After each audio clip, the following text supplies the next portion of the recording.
আসসালামু আলাইকুম।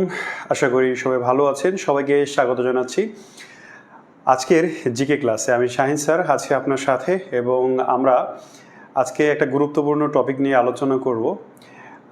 আপনারা সবাই নিশ্চয়ই জানেন যে আগামী কয়েকদিন পর ৪৯তম স্পেশাল বিসিএস অনুষ্ঠিত হতে যাচ্ছে। সেখানে হয়তো আপনারা সেখানে অ্যাপ্লিকেশন করেছেন, পরীক্ষা দেবেন, এবং আপনাদের স্বপ্ন বিসিএস ক্যাডার হওয়ার। আরও একটা গুড নিউজ গতকাল এসেছে। প্রাথমিকের ২১০০+ প্রধান শিক্ষক নিয়োগের একটা বিজ্ঞপ্তি এসেছে। তো এত বড় দুইটা সুযোগ একই সাথে, আপনি যারা জবের বাজারে আর কি নতুন এসেছেন, তারা এটা কল্পনা করতে পারবেন না যে এই দুইটা সার্কুলার বাংলাদেশের বেকারত্বের প্রেক্ষাপটে কতটা গুরুত্বপূর্ণ। তো এই সুযোগকে কাজে লাগাতে হবে। দেখা যাচ্ছে আগামী 10 বছর এরকম সুযোগ আর নাও আসতে পারে, আগামী 20 বছর এরকম সুযোগ আর নাও আসতে পারে। স্পেশাল বিসিএস সর্বশেষ শিক্ষা ক্যাডারদের জন্য হয়েছে মোটামুটি 20-22 বছর আগে। তার মানে এই সুযোগগুলো অনেক দিন পর পর আসে। হ্যাঁ, এক একটা জেনারেশন পার হয়ে যায়, তারপরে এই সুযোগগুলো আসে। তো আপনারা যারা এই সুযোগটা পেয়েছেন, এতে অ্যাপ্লিকেশন করতে পারছেন, তারা একেবারেই অলসতা ঝেড়ে ফেলেন, পড়াশোনা করেন এবং সিরিয়াসলি পড়াশোনা করেন। আপনাদের এই প্রস্তুতিতে আমাদের এই ক্লাসগুলো বেশ হেল্পফুল হবে বলেই আমরা বিশ্বাস করি, এবং আপনাদের জন্যই আমাদের এই প্রচেষ্টা, এই আয়োজন। তাহলে আমি শাহিন স্যার আজকের জিকে ক্লাসে আপনাকে যে টপিকটা আপনার সামনে উপস্থাপন করতে যাচ্ছি, সেটা আসন্ন বিসিএস সহ বাংলাদেশের এরকম চাকরির পরীক্ষা হয় না যেখানে আজকের এই টপিক থেকে অন্তত একটা প্রশ্ন হয় না। আমি অন্তত শব্দটা এই জন্যে বলছি কারণ একাধিক প্রশ্ন এখান থেকে হতে পারে। তাহলে আজকের টপিকটা আমরা প্রথমেই জেনে নিই। আজকের টপিক হচ্ছে বাংলাদেশের ক্ষুদ্র নৃগোষ্ঠী, হ্যাঁ, যাকে আমরা খুব সাদামাটা সহজভাবে উপজাতি বলে থাকি। তো উপজাতি বা নৃগোষ্ঠী, এই টপিকটা নিয়ে আমরা আজকে কথা বলবো, এবং এখান থেকে গুরুত্বপূর্ণ কি প্রশ্ন এসে থাকে, কিভাবে এসে থাকে, সেটাও ইনশাল্লাহ জানবো। তাহলে শুরু করি আমাদের আজকের আলোচনা শুরুতেই আপনার জানা উচিত যে নৃগোষ্ঠী, উপজাতি, আদিবাসী এই শব্দগুলো আসলে কি, এবং আসলেই তারা কোন পরিচয়ে পরিচিত বাংলাদেশে। তাহলে শুরুতেই আমরা জেনে নিব যে আদিবাসী, উপজাতীয়, ক্ষুদ্র নৃগোষ্ঠী আসলে কি, কাদের বলছি। আমরা সাধারণত বলে থাকি মারমা, চাকমা, রাখাইন, হ্যাঁ, সাঁওতাল বাংলাদেশে যারা আছে তাদেরকে উপজাতি বলে থাকি। কিন্তু বাংলাদেশের যে আইন আছে, এই আইনে তারা উপজাতি নয়, তারা ক্ষুদ্র নৃগোষ্ঠী। তো কেন উপজাতি নয়, আদিবাসী বা কি, সেটা আমরা প্রথমে জেনে নিই। দেখেন, এইটা আমরা ভিতরের ছোট ছোট যে লেখাগুলো আমি রেখেছি সেটা পরে পড়ি। আগে এই তিনটা শব্দের সঙ্গে আমরা বিশ্লেষণ করে পরিচিত হই, তাহলে আমার মনে হয় না যে এটার আর সংজ্ঞার প্রয়োজন হবে। শুরুতেই আদিবাসীর একটা প্রথম অংশ আদি। এই আদি মানে কি? আদি মানে কি হতে পারে? প্রাচীন হতে পারে। আদি মানে পুরাতন হতে পারে। প্রাচীন আর পুরাতন তো একই জিনিস, তাই না? আর বাসী মানে হচ্ছে অধিবাসী। হ্যাঁ, আমরা যদি এটাকে অধিবাসী বলি তাহলে এটা বুঝতে সুবিধা হবে। তাহলে আদিবাসী মানে প্রাচীন অধিবাসী বা পুরাতন অধিবাসী। তার মানে চিন্তা করেন, একটা জায়গা হতে পারে সেটা একটা গ্রাম, হতে পারে সেটা একটা থানা, জেলা, বিভাগ, দেশ। একটা জায়গাতে কিছু মানুষ বসবাস করে অনেক আগে থেকে, বহু প্রাচীন কাল থেকে, তাহলে তাদেরকে বলা হবে আদিবাসী। কিন্তু বাংলাদেশে যারা আদিবাসী আছে তারা নিজেদেরকে আদিবাসী বলে পরিচয় দেয়, কিন্তু বাংলাদেশের সংবিধান তাদেরকে আদিবাসী বলতে চায় না।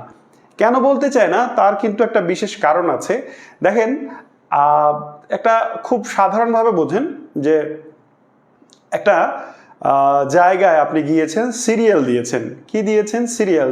হতে পারে সেটা যদি আপনি সরকারি মেডিকেলে যান বা ব্যাংকে যান, তাহলে সিরিয়াল ধরে আপনাকে কাজ করতে হয়। তাহলে আপনি একটা ফর্ম জমা দিতে একটা ব্যাংকের সামনে সিরিয়াল দাঁড়িয়েছেন। তো সিরিয়ালে সামনে কে থাকবে, যে আগে এসেছে, পূর্বে এসেছে, শুরুতেই এসেছে, সে সামনে থাকবে, এরপরে যে এসেছে, তারপরে যে এসেছে, তারপরে এভাবে আস্তে আস্তে সিরিয়ালটা বাড়বে। তো কেউ যদি নতুন এসে শুরুতেই এসে 10টার সময় একটা লাইন শুরু হয়েছে, 12টার সময় এসে যদি প্রথম নাম্বারে সে যেতে চায়, তাহলে তো মানুষ মেনে নেবে না, তাই না? তো ঠিক একইভাবে আদিবাসী এই শব্দটা দিয়ে বোঝায় এইখানে আমরা আদি থেকে তোমাদের আসার, তোমরা মানে কারা? বাঙালিরা। পাহাড়ি বাঙালি একটা সমস্যা বাংলাদেশে কিন্তু আছে, যেটা মাঝে মাঝে সংঘাতময় পরিস্থিতির দিকে ঠেলে দেয়। এখন আদিবাসী এটা যদি বলা হয়, তার মানে মেনে নেওয়া হচ্ছে যে তুমি আগে থেকেই এখানে আছো, তুমি আগে থেকে এখানে আছো মানে এই জমি তোমার, আমি আগে থেকে আছি মানে এই জমি আমার। তো এই যে পাহাড়ি বাঙালি দ্বন্দ্ব, এই দ্বন্দ্ব আরো প্রকট আকার ধারণ করে যদি বাঙালিরা তাদের আদিবাসী বলে মেনে নেয়। তাহলে কি করতে হবে? ওই যে ওরা চাচ্ছে পাহাড় ছেড়ে দিতে, তাদেরকে যেন ছেড়ে দেয় বাঙালিরা, ওই অঞ্চলে যেন বাঙালিরা বসবাস না করে। এই জন্যে বাঙালিরা, বাঙালি মানে আমাদের বাংলাদেশের সাধারণ বাংলাভাষী মানুষ যারা, তারা তো শাসন ক্ষমতায়, তাই না? অধিকাংশই তো মেজরিটি তারা, আর তারা তো মাইনরিটি যারা আদিবাসী বলছে নিজেদের।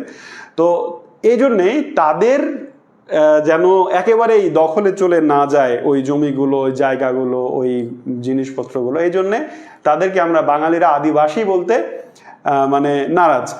আর আদিবাসীরা নিজেদেরকে অন্য নামে, বাকি যে দুই নাম সেই নামে নিজেদের পরিচয় দিতে নারাজ।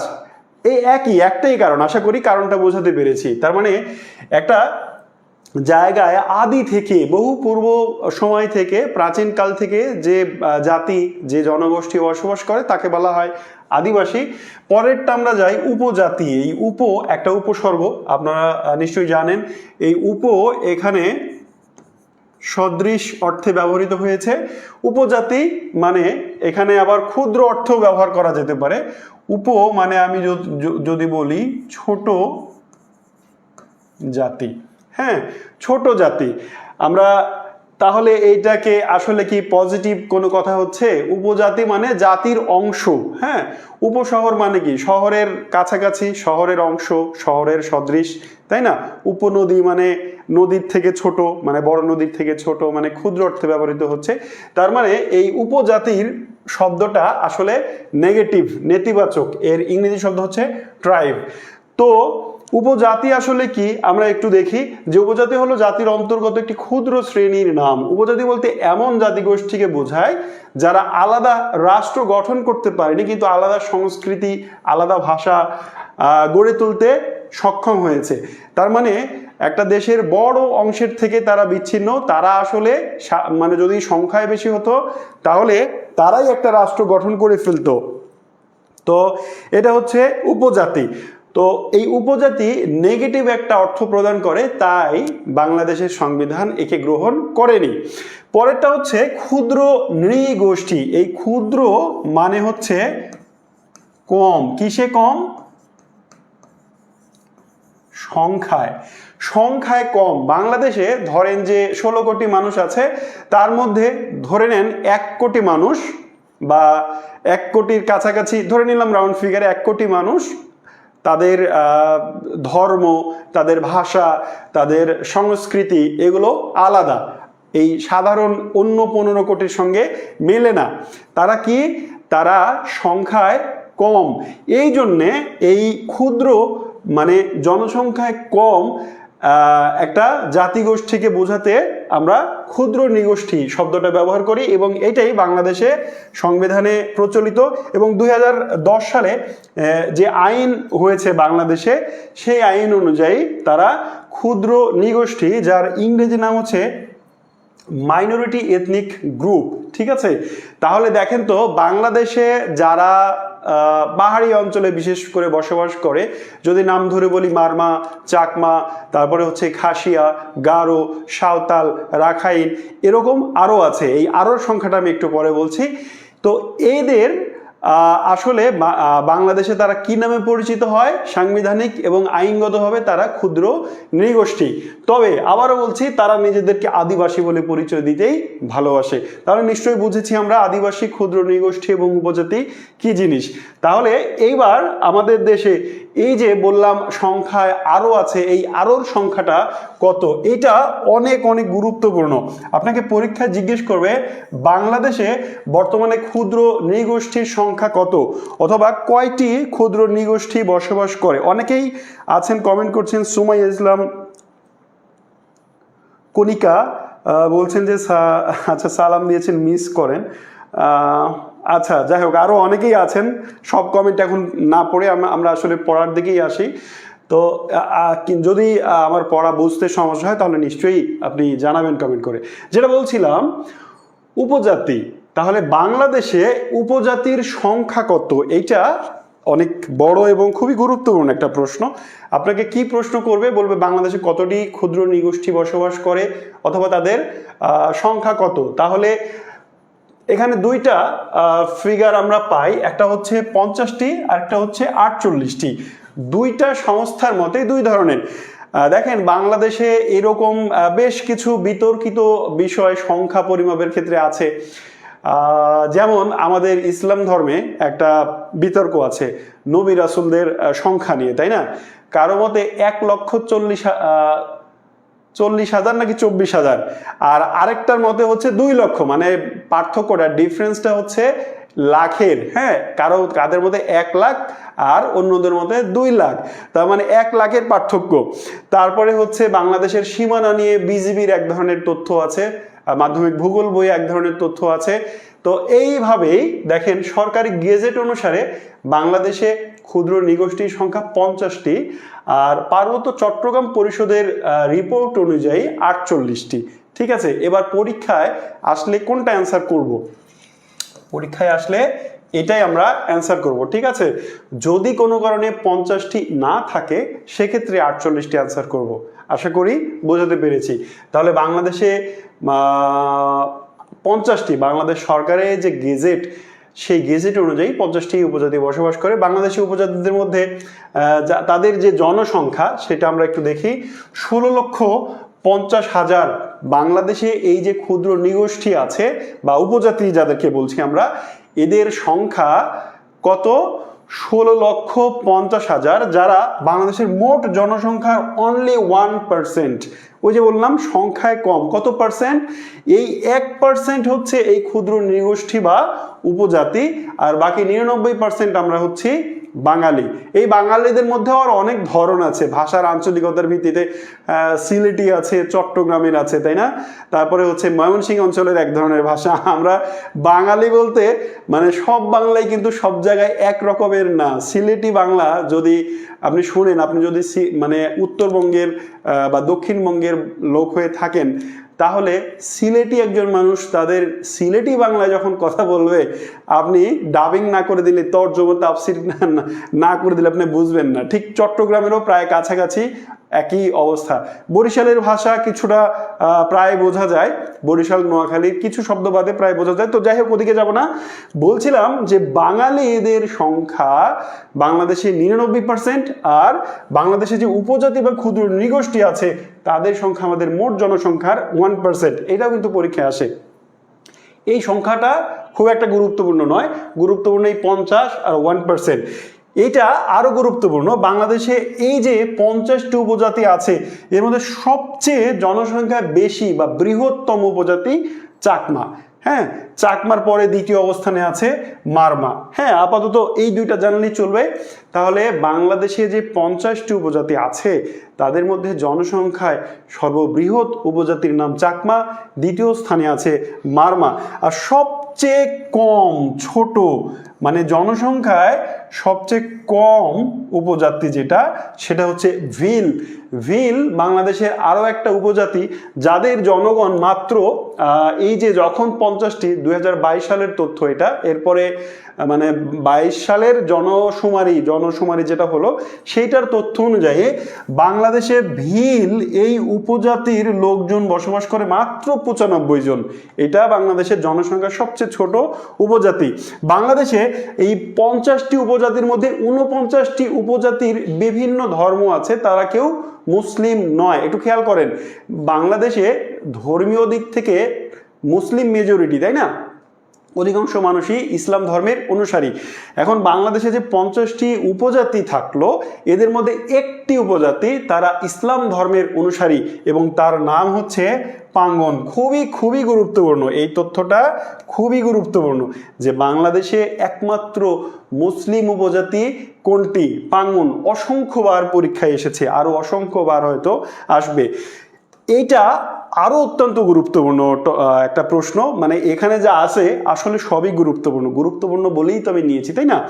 দেখেন, বাংলাদেশে এই যে 50টি উপজাতি আছে, তাদের মধ্যে 48টি উপজাতি পিতৃতান্ত্রিক। কি তান্ত্রিক? পিতৃতান্ত্রিক মানে হচ্ছে তান্ত্রিক, মানে হচ্ছে যে সংসারের প্রধান হচ্ছে পিতা, মানে পুরুষ মানুষ। সংসারের ডিসিশন মেকার হচ্ছে বাবা, সেই সংসারকে বলা হয় পিতৃ মানে পিতা, পিতৃতান্ত্রিক। এখন উপজাতি আমাদের সাধারণ বাঙালিদের সমাজও কি মানে লিখিতভাবে সাংবিধানিকভাবে পিতৃতান্ত্রিক, কিন্তু প্র্যাকটিক্যালি আমরা বাংলাদেশের সহ পৃথিবীর অধিকাংশ পরিবারই মাতৃতান্ত্রিক। এটা নিশ্চয়ই বুঝেছেন। মানে হচ্ছে যে মানে মানুষদের স্ত্রীকে মেনে চলার যে প্রবণতা আমাদের বাঙালি বা ভারতীয় বা বিশ্ববাসীকেও বলা যেতে পারে, বিশেষ করে ভারতীয় অঞ্চলে, মানে স্ত্রীকে বস মানার যে সহজাত স্বভাব, সেটা সাংবিধানিকভাবে না হলেও প্র্যাকটিক্যালি আছে। তার মানে আপনার বাড়িতে ধরেন যে একটা ডিসিশন নেওয়া হবে, সেখানে কিছু আছে হিটলার টাইপের বাবা আছে কিছু পরিবারে, যারা কারো কথা শোনেন না, কিন্তু কিছু বা অধিকাংশ পরিবারে এটা আছেন যে বাবা সিদ্ধান্ত নেবেন কিন্তু মায়ের সঙ্গে ডিসকাস করে, মানে স্বামী তার স্ত্রীর সঙ্গে ডিসকাস করে সিদ্ধান্ত নেবেন, এবং স্বামীর মনে হয়তো বা বাবার মনে হয়তো যে মানে সিদ্ধান্তটা মনে মনে তৈরি করেছিলেন, নিয়েছিলেন, ওইটা দেখা যাচ্ছে যে প্রভাবে চেঞ্জ হয়ে গিয়ে মানে স্ত্রী যে সিদ্ধান্তটা দিচ্ছে ওইটাই মানে কার্যকর করা হচ্ছে। আমি বোঝাতে চাচ্ছি এটা আসলে সবার পরিবারের একটা মানে প্র্যাকটিক্যাল ইস্যু। তো এইটা হচ্ছে পিতৃতন্ত্র আর মাতৃতন্ত্র। তো বাংলাদেশের অধিকাংশ পরিবারই এই উপজাতি সহ 48টি ক্ষুদ্র নৃগোষ্ঠী সহ বাংলাদেশের অধিকাংশ পরিবার পিতৃতান্ত্রিক, কিন্তু 2টা উপজাতি বা ক্ষুদ্র নৃগোষ্ঠী আছে যাদের পরিবার ডিরেক্ট মাতৃতান্ত্রিক, মানে এখানে পিতার কোনো মানে কথা বলারই জায়গা নাই, হ্যাঁ, মা যা করবে তাই। এই 2টা উপজাতির নাম পরীক্ষায় অসংখ্যবার এসেছে। একটা নাম হচ্ছে খাসিয়া আর একটা হচ্ছে গারো।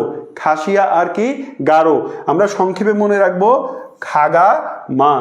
খা মানে খাসিয়া, আর গা মানে হচ্ছে গারো, আর মা মানে হচ্ছে মাতৃতান্ত্রিক। মনে থাকবে খাগা মা, এই 3টা শব্দ মনে রাখবেন, খাগা মা, তাহলে মনে থাকবে যে খাসিয়া গারো এরা মাতৃতান্ত্রিক। জাস্ট এই 2টা উপজাতির নাম মনে রাখতে হবে। আর বাংলাদেশে যে উপজাতি কে বলে 50টি উপজাতি আছে, তার মধ্যে 11টি বসবাস করে পার্বত্য চট্টগ্রামে। পার্বত্য চট্টগ্রাম মানে আমি আগেও বলেছি KRB, 3টা জেলা KRB, খাগড়াছড়ি, রাঙামাটি, বান্দরবান, এই 3টা মানে জেলাকে একসঙ্গে বলা হয় পার্বত্য চট্টগ্রাম। তো এই পার্বত্য চট্টগ্রামে বাংলাদেশে যে 50টি উপজাতি আছে বা নৃগোষ্ঠী আছে, তার মধ্যে 11টি ওই অঞ্চলে বসবাস করে। আমরা এরপরে দেখি উপজাতি ওদের মানে কিছু মানে মূল কয়েকটি উপজাতির জীবনধারা সম্পর্কে আমাদের জানতে হবে, যেগুলো পরীক্ষায় বেশ অনেকবার আসে বা এসে থাকে। সেরকম তাদের জীবনধারা, তাদের ধর্ম, এগুলো তাদের উৎসব, এগুলো সম্পর্কে আমরা একটু দেখব। প্রথমে চাকমাদের সম্পর্কে আমরা জানবো।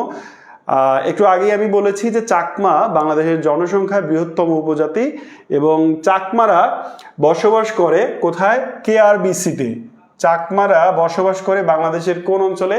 এটা কিন্তু খুবই ইম্পর্টেন্ট একটা প্রশ্ন, আপনাকে বারবার এই প্রশ্ন জিজ্ঞেস করে হেনস্থা করবে পরীক্ষক যে চাকমারা বাংলাদেশের কোন অঞ্চলে বসবাস করে, মারমা কোথায় বসবাস করে, হ্যাঁ, নিচের কোন উপজাতি রাজশাহী অঞ্চলে বসবাস করে, এইভাবে আপনাকে প্রশ্ন করবে। তার মানে উপজাতিদের বসবাসের স্থান বা জেলা এটা অত্যন্ত গুরুত্বপূর্ণ একটা প্রশ্ন, এটা জানতে হবে।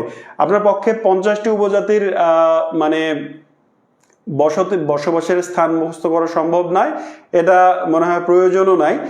মাত্র কয়েকটি উপজাতির বসতি স্থান যদি আপনি জানেন তাহলে এইগুলোর থেকেই হয়, তো এইগুলোই আমি রেখেছি আজকের ক্লাসে। তাহলে মারমা কি বলে চাকমা এরা কোথায় বসবাস করে?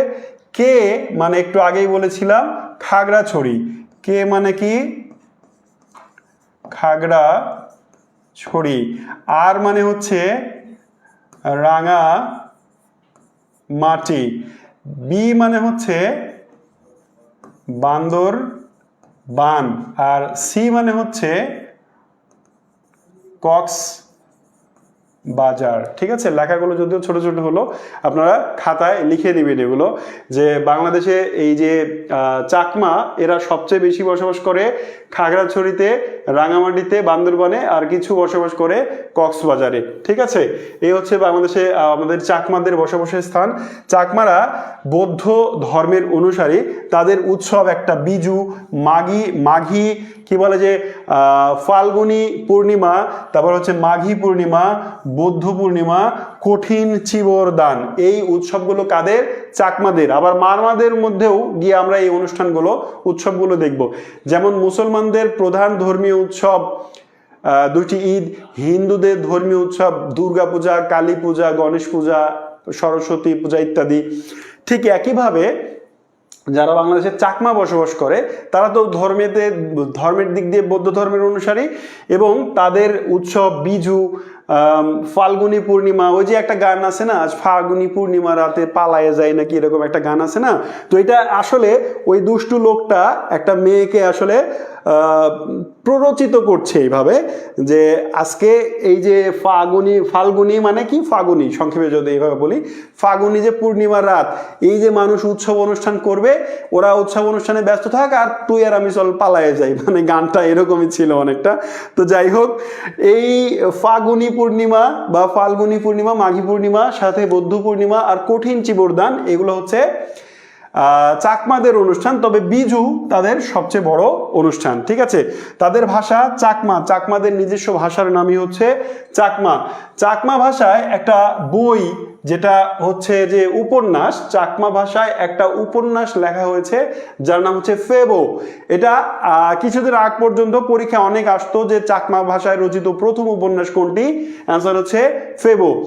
তারপরে আরেকটা ইম্পর্টেন্ট তথ্য হচ্ছে চাকমাদের নিশ্চয় একটা শৃঙ্খলা আছে, চাকমাদের গ্রাম আছে, চাকমাদের গ্রামকে বলা হয় আদাম, নট আদম, আদাম।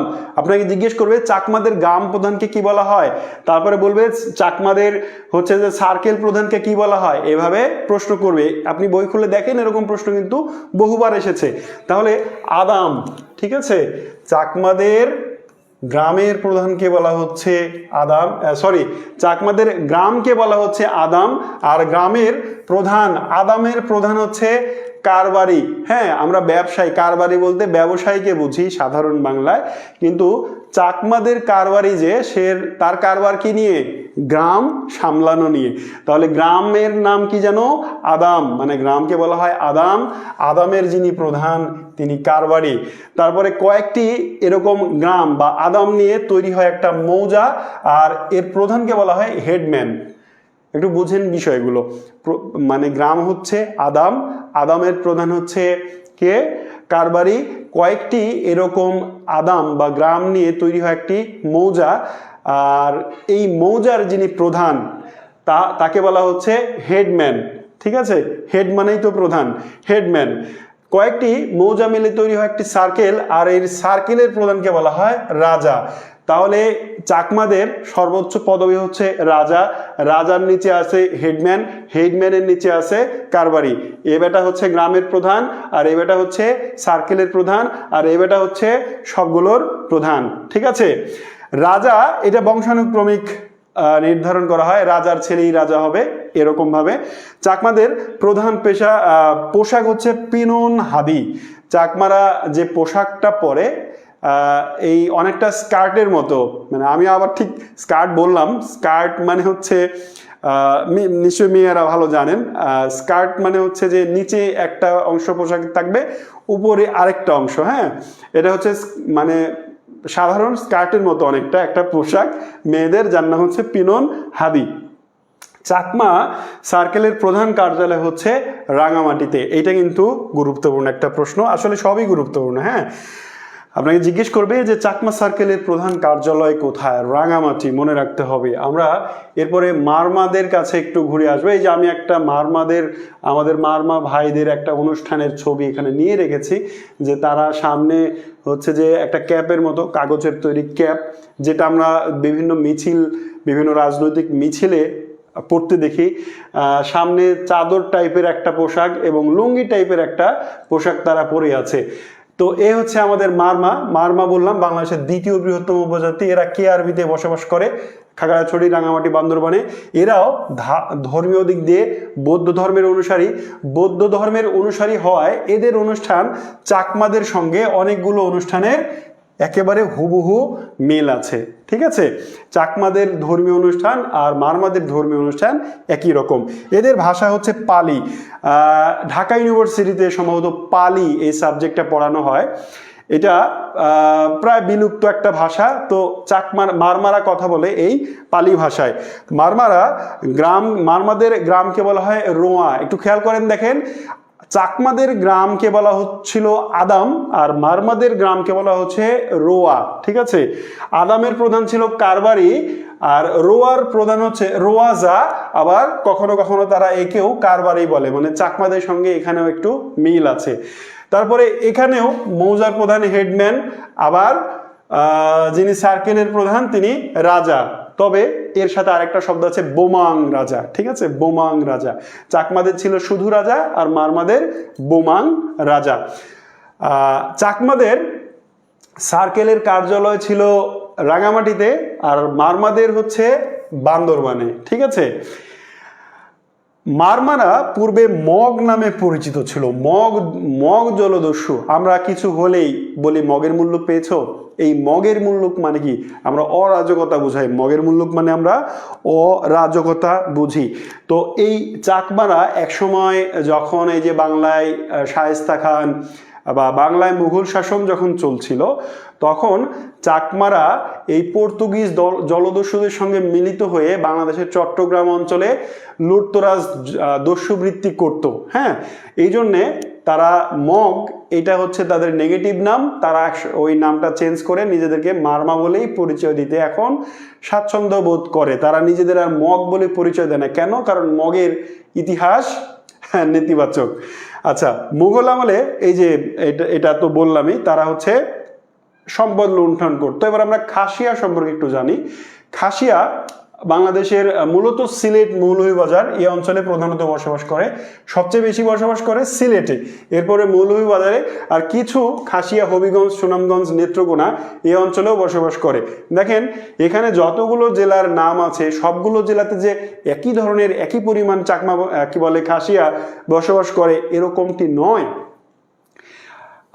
সিলেটে আপনি যদি বেড়াতে যান, ওই যে কয়েকদিন আগে সাদা পাথর চুরি হয়ে গেল, তারপর হচ্ছে জাফলং, ওই পাশেই সিলেটে খাসিয়া পুঞ্জি নামে গ্রাম আছে। কারণ খাসিয়াদের গ্রামকে বলা হয় পুঞ্জি। একটু খেয়াল করি, আমরা গ্রাম কিন্তু বিভিন্ন উপজাতির আলাদা। আমরা চাকমাদের পড়লাম আদাম, মারমাদের পড়লাম রোয়া, আর খাসিয়াদের আমরা এবার দেখছি গ্রামকে তারা বলে পুঞ্জি, খাসিয়া পুঞ্জি বলে, মানে খাসিয়াদের গ্রাম। তো খাসিয়া পুঞ্জি কিন্তু সিলেটের জাফলং এর ওই অঞ্চলে আছে, তার মানে সবচেয়ে বেশি বসবাস করে সিলেটে। এবার যদি আপনাকে প্রশ্ন করে এইভাবে যে খাসিয়ারা প্রধানত কোন জেলায় বসবাস করে, দেখেন তো, তার মধ্যে এই সিলেট, মৌলভীবাজার, হবিগঞ্জ, সুনামগঞ্জ 4টা জেলারই নাম থাকলো। আপনি তো এখানে পড়ছেন বা পড়বেন, মুখস্থ করবেন যে সিলেট, মৌলভীবাজার, হবিগঞ্জ, সুনামগঞ্জ, নেত্রকোনা, এখানে খাসিয়ারা বসবাস করে। এবার আপনাকে প্রশ্ন করেছে যে খাসিয়ারা মূলত প্রধানত কোথায় বসবাস করে, যখন মূলত প্রধানত বলবে তখন অবশ্যই আমরা সিলেটকে অ্যান্সার করব। খাসিয়ারা ধর্মীয় দিক দিয়ে তারা খ্রিস্টান ধর্মের অনুসারী, 80 থেকে 90% খাসিয়ায় খ্রিস্টান ধর্মের অনুসারী। তাদের একটা চমৎকার ভাষা আছে, যেই ভাষার নাম হচ্ছে মন খেমে। খাসিয়াদের ভাষার নাম কি? মন খেমে। গ্রামকে বলা হয় পুঞ্জি, আর গ্রামের প্রধানকে বলা হয় সিএম। যেমন আদামের প্রধানকে বলা হতো কারবারি, রোয়ার প্রধানকে বলা হতো রোয়াজা, ঠিক একইভাবে পুঞ্জি বা এই গ্রামের প্রধানকে বলা হচ্ছে সিএম। খাসিয়ারা অতিথিদের পান সুপারি দিয়ে আপ্যায়ন করে। এইটা আবার কোনো কথা হইলো? মানুষের বাড়িতে মানুষ গেলে, অতিথি গেলে আপ্যায়ন করবে, খাইতে দিবে, এটাই তো স্বাভাবিক, তাই না? তো খাসিয়ারা পান সুপারি দিয়ে আপ্যায়ন করলো, এইটা আবার মানে স্পেশাল কি? হ্যাঁ স্পেশাল, এটা তাদের কালচার। যেমন এখন আমাদের সাধারণ বাঙালিদের বাড়িতে যদি গ্রামীণ এলাকায় হয়, আত্মীয় আসলে একেবারেই যদি মানে তেমন কিছু আয়োজন না থাকে, তাহলে চানাচুর বিস্কিট দিয়ে আত্মীয়দের আপ্যায়ন করে, প্রথম আপ্যায়নটা, তাই না? যদি একটু প্রস্তুতি থাকে তাহলে তার সঙ্গে কিছু ফলমূল অ্যাড হয়, যদি প্রস্তুতি আরো ভালো থাকে মিষ্টি দই অ্যাড হতে পারে। তো এইভাবে আমাদের বাঙালিরা গ্রাম অঞ্চলে, আর শহর অঞ্চলে হয়তো আরো মানে ভালো করে, হ্যাঁ মিষ্টি, হ্যাঁ বার্গার, চাউমিন ইত্যাদি দিয়ে আপ্যায়ন করা হয়। তো বাঙালিদের ঘরে এই ধরনের আপ্যায়ন হয়ে থাকে, কিন্তু খাসিয়াদের বাড়িতে আপনি যদি বেড়াতে যান তাহলে আপনাকে সুন্দর করে একটা পাত্রে পান এবং সুপারি সাজিয়ে দিবে। এই সেই পান আর সুপারি খেয়ে আপনি ঠোঁট লাল করবেন, ঠিক আছে? এই হচ্ছে খাসিয়াদের আপ্যায়নের ব্যবস্থা। তো এখান থেকে প্রশ্ন আসে, নিচের কোন জাতিগোষ্ঠী বা উপজাতিরা অতিথি গেলে পান সুপারি দিয়ে আপ্যায়ন করে? এভাবে প্রশ্ন কিন্তু অতিথি এসেছে। খাসিয়া। এবার আমরা গারোর দিকে একটু যাব। গারো, আমরা কিছু গারো মহিলা দেখতে পাচ্ছি এখানে, তারা তাদের ট্র্যাডিশনাল যে উৎসব সেখানে অংশগ্রহণ করেছেন না, মানে নৃত্য করছেন। তো গারোরা কোথায় বসবাস করে এটা একটু দেখি। ময়মনসিংহে সবচেয়ে বেশি গারো বসবাস করে, এছাড়াও হবিগঞ্জ, নেত্রকোনা এই অঞ্চলেও গারোরা বসবাস করে। তো এইটাকে আপনি সংক্ষেপে গারো ময়না হবি। এবার সে বলছেন না, মানে এই কথাটা দিয়ে মনে রাখতে পারেন, আপনি চাইলে এটা নাও মনে রাখতে পারেন, আমি জাস্ট এখানে রেখেছি, আপনি চাইলে এটা মনে রাখতে পারেন। ধরেন যে একটা মেয়ে, আমাদের এই আপুকে একটা দুষ্টু লোক এসে বলছে যে গারো ময়না হবি, তখন এ বলছে না। তো এর মাধ্যমে আপনি এই যে গারোদের যে বসতি স্থান সেটা মনে রাখতে পারেন। গারো মানে হচ্ছে গারো জাতি, উপজাতি। ময়না মানে হচ্ছে ময়মনসিংহ, হবি মানে হবিগঞ্জ, আর না মানে নেত্রকোনা, ঠিক আছে? গারোরা তাহলে ময়মনসিংহ, হবিগঞ্জ আর নেত্রকোনায় বসবাস করে। তারা 99% খ্রিস্ট ধর্মের অনুসারী। তাদের আদি ধর্মের নাম হচ্ছে সাংসারিক। মানে গারোরা বহু প্রাচীনকালে যে ধর্মটা অনুসরণ করত সেটার নাম হচ্ছে সাংসারিক। এরপরে তারা কনভার্ট হয়ে যায় খ্রিস্ট ধর্মে, ঠিক আছে? এবং বর্তমানে গারোদের 99% জনগণ খ্রিস্ট ধর্মের অনুসারী। তাদের একটা ভাষা আছে, চমৎকার নাম আচিক খুশিক। আপনাকে পরীক্ষায় জিজ্ঞেস করবে আচিক খুশিক কাদের ভাষা অথবা গারোদের ভাষার নাম কি। তাদের আরো একটা ভাষা আছে মান্দি। আচিক খুশিকের চেয়ে মান্দি ভাষাটা একটু বেশি পরিচিত। আচিক খুশিক একবারে স্পেশাল ভাষা গারোদের। তাদের উৎসবের নাম হচ্ছে ওয়াঙ্গালা। ওয়াঙ্গালা কাদের উৎসব, এটা পরীক্ষায় যে কতবার এসেছে তার কোনো ইয়ত্তা নেই। তাহলে ওয়াঙ্গালা কাদের উৎসব? গারোদের। আমরা আরেকটু সামনে যাব, সাঁওতাল সম্পর্কে একটু জানবো। সাঁওতাল, এতক্ষণ যে উপজাতিগুলো সম্পর্কে জানলাম, সে উপজাতিরা সাধারণত পাহাড়ি অঞ্চলে বসবাস করে, কিন্তু সাঁওতাল এটা সমভূমিতে। দেখেন রাজশাহী, বগুড়া, রংপুর, দিনাজপুর এই অঞ্চলে কি পাহাড় আছে? পাহাড় নেই। তার মানে সমতলের সর্ববৃহৎ উপজাতির নাম হচ্ছে সাঁওতাল। আপনাকে এইভাবেই জিজ্ঞেস করবে বাংলাদেশের সমতলের সর্ববৃহৎ উপজাতি কোনটি? সাঁওতাল অথবা সাঁওতাল কোথায় বসবাস করে? নিচের কোন জেলায় সাঁওতাল বসবাস করে? রাজশাহী, বগুড়া, রংপুর, দিনাজপুর। সাঁওতালরা হিন্দু এবং খ্রিস্টান এই দুই ধর্মেরই অনুসারী। আগে তারা হিন্দু ধর্মের অনুসারী ছিল, ইদানিং অনেক সাঁওতাল তারা খ্রিস্ট ধর্মের অনুসারীতে পরিণত হয়েছে। সাঁওতালদের দুইটি ভাষা আছে, একটা হচ্ছে মুন্ডারি আর একটা হচ্ছে সাঁওতালি। সাঁওতালদের উৎসবের নাম হচ্ছে সোহরাই। আপনাকে জিজ্ঞেস করবে সোহরাই কাদের ধর্মীয় উৎসব বা কাদের উৎসব, অথবা সাঁওতালদের উৎসবের নাম কি? সোহরাই। ঝুমুর, আপনাকে এই প্রশ্নটা অসংখ্যবার এসেছে যে নিচের কোনটি রাজশাহী অঞ্চলের নৃত্য? হ্যাঁ, দেখেন তো, আমি প্রশ্নটা যদি এভাবে আসে নিচের কোনটি রাজশাহী অঞ্চলের নৃত্য, তার মানে ঝুমুর হচ্ছে সাঁওতালদের নৃত্য। সাঁওতালরা কোন অঞ্চলে বসবাস করে? রাজশাহী অঞ্চলে। দেখেন রাজশাহী, রংপুর, বগুড়া, কি বলে রংপুর, দিনাজপুর, এগুলো আগে যে রাজশাহী বিভাগ ছিল তারই অন্তর্গত, তাই না? তার মানে ঝুমুর রাজশাহী অঞ্চল বা উত্তর অঞ্চলের নৃত্য। কাদের আসলে অ্যাকচুয়ালি কারা এই নাচ নাচে? সাঁওতালরা। এদের গ্রাম প্রধানকে বলা হয় মাঝি বা মাঝি হারাম, মাঝি বা মাঝি হারাম। তো এটা হচ্ছে সাঁওতালদের গ্রাম প্রধানের পদবি। এবার আমরা বাংলাদেশের বড় বড় কিছু উপজাতি সম্পর্কে জানলাম। এবার আরও কিছু উপজাতি আছে, তাদের জাস্ট আমরা অবস্থান জানবো। যেমন দেখেন হাজং, মূলত ময়মনসিংহে বসবাস করে, ওইটুক না পড়লেও চলবে। হাজং, কোচ, রাখাইন, কুকি, এই উপজাতিগুলো, যেগুলো আমি জাস্ট কয়েকটা রেখেছি, এগুলো আপনারা সবই পড়বেন।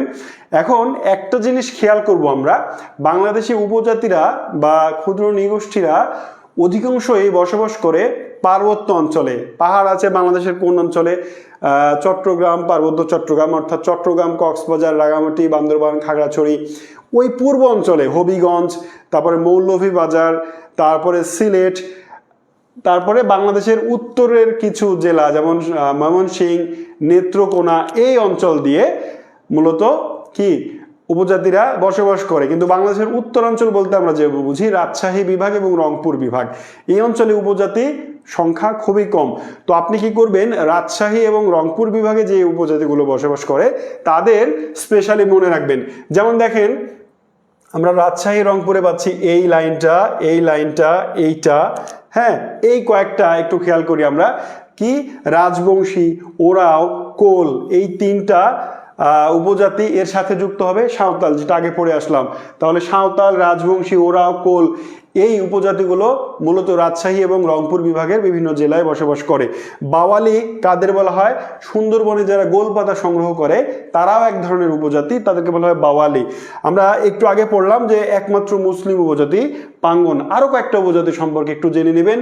যেমন ত্রিপুরা বা ত্রিপুরা কুমিল্লার ওই অঞ্চলে বসবাস করে, সাথে খাগড়াছড়ি, রাঙামাটি এই অঞ্চলেও আছে। তঞ্জঙ্ঘা পরীক্ষায় প্রায় আসে এটা। তারপরে হচ্ছে আমরা এখানে পড়ব খিয়াং পড়ব, মণিপুরি পড়ব, খুমিটাও পড়ব। এই কয়েকটা উপজাতি সম্পর্কে, তাদের উপজাতি এদের সম্পর্কে কি জানবো? জাস্ট তারা কোন অঞ্চলে বসবাস করে, এতটুকু জানলেই চলবে। এবার আমরা তাদের স্পেশাল কিছু প্রতিষ্ঠান সম্পর্কে জানবো, এবং এটা পরীক্ষার জন্য অত্যন্ত গুরুত্বপূর্ণ। দেখেন উপজাতি বাংলাদেশে এই যে 50টি উপজাতি আছে, তাদের মোট 10টি, কয়টি? 10টি সাংস্কৃতিক কেন্দ্র আছে। তাদের উপজাতিদের বিভিন্ন সুযোগ সুবিধা, তাদের বিভিন্ন প্রতিভা বিকাশে এই প্রতিষ্ঠানগুলো কাজ করে।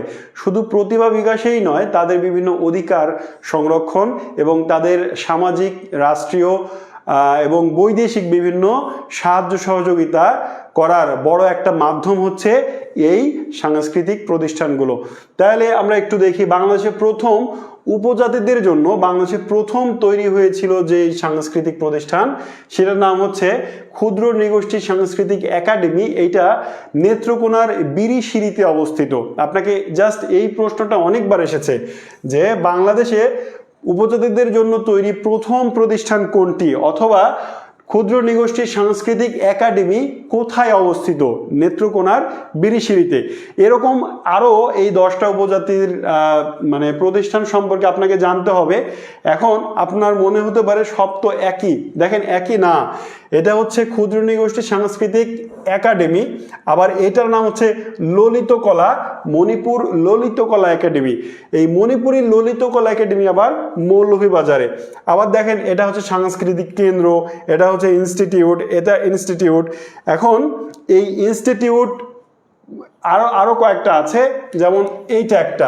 এবার দেখেন সব কি একই? এটা হচ্ছে ক্ষুদ্র নৃগোষ্ঠী সাংস্কৃতিক, এটাও ক্ষুদ্র নৃগোষ্ঠী সাংস্কৃতিক, মানে এই দুটার নাম একই। এই দুটার একটা বান্দরবানে, একটা খাগড়াছড়িতে। আবার দেখেন রাখাইনদের জন্য স্পেশালি, শুধু রাখাইনদের জন্য কাজ করে, এর অবস্থান হচ্ছে কক্সবাজারের রামুতে। আবার জাতীয় কালচারাল একাডেমি, এইটা আসলে সবার জন্যই কাজ করে, এটা ময়মনসিংহে অবস্থিত। আবার উপজাতীয় কালচারাল একাডেমি, আবার এইটাও হচ্ছে যে প্রায় সবার জন্যই কাজ করে। শেষে রাজশাহীর, এটা একটু গুরুত্বপূর্ণ, এটা হচ্ছে রাজশাহী বিভাগের যত উপজাতি ক্ষুদ্র নৃগোষ্ঠী আছে এদের জন্য কাজ করে। তাহলে আপনি জাস্ট কয়েকটা, আমি যেগুলোতে দাগ দিলাম আরেকবার আপনাকে দাগ দিয়ে দিই, তাহলে আপনার সুবিধা হবে। এইটা পড়বেন, এইটা পড়বেন, এই যে রাখাইনদেরটা পড়বেন, আর রাজশাহীর এই কয়েকটা ভালো করে পড়বেন। তাহলেই আমার মনে হয় যে এখান থেকে কমন পাওয়া সম্ভব। আর আরেকটা পড়তে হবে যে সংখ্যা কয়টি, মোট প্রতিষ্ঠান কয়টি, সেটা পড়তে হবে। উপজাতীয়দের ভাষা সম্পর্কে আমাদের পরীক্ষায় অনেক প্রশ্ন আসে। কোন উপজাতি কোন ভাষায় কথা বলে? আমরা অলরেডি মারমা চাকমাদের ভাষা জেনেছি, এবার একসাথে কয়েকটি উপজাতির ভাষা সম্পর্কে জেনে নিব। যেমন ত্রিপুরা, এই উপজাতিরা কথা বলে কক বরক। কি ভাষার নাম? কক বরক। এটা অনেকবার এসেছে পরীক্ষায়। এরা কথা বলে কুরুক বা সাদ্রি ভাষায়। খাসিয়ারা কথা বলে মনখেমে ভাষা, একটু আগে আমরা দেখেছি। মণিপুরীদের ভাষার নাম আমার খুবই খুবই খুবই পছন্দ। দেখেন মণিপুরীদের ভাষার নাম হচ্ছে বিষ্ণুপ্রিয়া, একটা রোমান্টিক নাম, বিষ্ণুপ্রিয়া মণিপুরীদের ভাষার নাম। এই কটা যা আছে সবই পড়বেন, আমি আলাদা করে দাগ দিচ্ছি না। গারোদের ভাষা মান্দি বা আবেং, হ্যাঁ আমরা গারোদের ভাষা আরেকটা পড়লাম। মারমা বা রাখাইনদের ভাষা হচ্ছে পালি, এটা আমরা দেখেছি। তাহলে এইখানে যে কয়টা উপজাতি আছে এবং যে কয়টা ভাষা আছে সবগুলোই অত্যন্ত গুরুত্বপূর্ণ, পরীক্ষায় আসে অনেক। এর মধ্যে সবচেয়ে বেশি আসে ককবরক, কুরুক, মনখেমে, বিষ্ণুপ্রিয়া। হ্যাঁ এইটা বেশি আসে। আসলে সবই, এই দুটাকে বাদ দিয়ে আর কি করবো, সবই দিলাম দাগ। তারপরে হচ্ছে আমরা উপজাতীয়দের উৎসব সম্পর্কে আমাদের অনেক অনেক প্রশ্ন আসে, সেটা নিয়ে একটু আমরা জানবো। বাংলাদেশে যত উপজাতি আছে তার মধ্যে 3টি উপজাতির 3টি উৎসব একসাথে হয়। ত্রিপুরাদের বৈশুখ, এটা বর্ষবরণ উৎসব। মারমাদের বর্ষবরণ অনুষ্ঠানের নাম হচ্ছে সাংরাই, আর চাকমাদের বর্ষবরণ অনুষ্ঠানের নাম হচ্ছে বিজু। এইবার এই 3টি উৎসবের প্রথম অক্ষর নিয়ে নতুন একটা উৎসব জন্ম হয়েছে বাংলাদেশে। বই, প্রথমটা কি? বই, পরেরটা হচ্ছে সা, তারপরেরটা হচ্ছে বি। এবার আপনাকে জিজ্ঞেস করলো যে বৈশাখী কি? বৈশাখী। বই মানে হচ্ছে বৈশুখ, সা মানে হচ্ছে সাংরাই, আর বি মানে হচ্ছে বিজু। বিজু কাদের যেন? চাকমাদের। এইবার আপনাকে প্রশ্ন করবে যে উপজাতীয়দের বর্ষবরণ অনুষ্ঠানকে কি বলে, বা নিচের কোনটি উপজাতিদের বর্ষবরণ অনুষ্ঠান? এই 3টা অনুষ্ঠানকে একই সাথে পালন করা হয় বৈশাখী নামে, যার আলাদা আলাদা নাম এগুলো। এরপরে সাঁওতালদের একটু আগেই বলেছি, সোহরাই তাদের একটি ধর্মীয় উৎসব। মণিপুরীদের মহারাম লীলা, তারপরে রাখাইনদের জলকেলি, এটা অনেক বেশি আসে। এই সোহরাইটাও আসে। মহারাম লীলা খুব বেশি আসে না। গারোদের ওয়াঙ্গালা অনেক আসে। এই দুটা খুব জোর দিয়ে না পড়লেও চলবে, তার মানে আমি যে কটাতে টিক দিয়ে দিলাম এগুলো অবশ্যই পড়বেন। এটা এটা এটা এটা এটা, ঠিক আছে? এগুলো অবশ্যই খুবই ভালো করে পড়বেন। তো এই ছিল আজকে উপজাতিদের নিয়ে বা ক্ষুদ্র নৃগোষ্ঠী নিয়ে আলোচনা। যদিও আমি উপজাতি অনেক করছি, কিন্তু সাংবিধানিকভাবে আইনগতভাবে দেশের প্রচলিত আইনে তারা উপজাতি নয়, বরং তারা বাংলাদেশের ক্ষুদ্র নৃগোষ্ঠী। এবং ক্ষুদ্র নৃগোষ্ঠী নিয়ে আমাদের অনেক মানে ভালো লাগা খারাপ লাগা সবই আছে। তাদের সঙ্গে আমাদের সম্পর্ক আমরা চাই বন্ধুত্বপূর্ণ হোক, কিন্তু তারাও এটা চায়, তারা অনেক ক্ষেত্রেই নিগৃহীত হয়, তারা অনেক ক্ষেত্রেই বঞ্চিত হয়। ঠিক এই নিগ্রহের হাত থেকে রক্ষা পেতেই বা বঞ্চনার হাত থেকে রক্ষা পেতেই বারবার বাংলাদেশের সরকারের সঙ্গে তাদের প্রধানের আলোচনা হয়, বারবার সে আলোচনা ভেস্তে যায়। পার্বত্য চট্টগ্রাম চুক্তি আমরা দেখেছি 1997 সালে হতে। তো পার্বত্য চট্টগ্রাম চুক্তি যে উদ্দেশ্যে করা হয়েছিল সেটা আসলে সফল হয়নি পুরোপুরি, কিছুটা হয়তো তারা অধিকার পেয়েছে। তো আমরা আমাদের দেশের মানুষ হিসেবে তারা আমাদের আসলে শত্রু নয়, তারা অন্য ভাষায় কথা বললেও তারা আমাদের দেশেরই অধিবাসী। সুতরাং আমরা যারা বাঙালি আছি তাদের উচিত তাদের প্রাপ্য অধিকার সম্মান তাদেরকে দেয়া। আর তারা যারা মানে পাহাড়ি বা উপজাতি আছে তাদেরও উচিত আমাদের সঙ্গে মিলেমিশে বসবাস করে দেশকে সামনের দিকে এগিয়ে নিয়ে যাওয়া। তো আজকে এ পর্যন্তই, কথা হবে আবারও পরের ক্লাসে। ততক্ষণ পর্যন্ত সবাই ভালো থাকুন, সুস্থ থাকুন। আল্লাহ হাফেজ।